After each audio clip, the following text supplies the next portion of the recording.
ito ay rated SPG. Striktong patnubay at gabay ng magulang ang kailangan. Maaaring may masiselang tema, lengguwahe, karahasan, sexual, horror o droga na hindi angkop sa mga bata.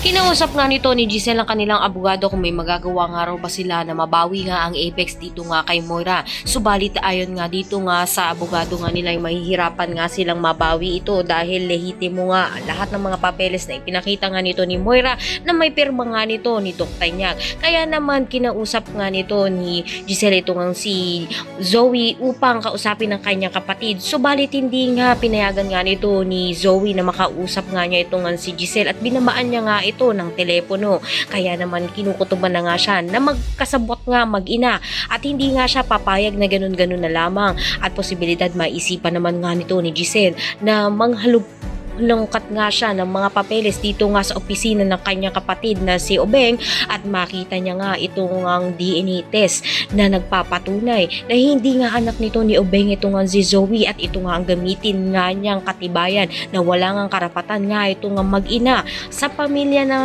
kanilang ginagalawan.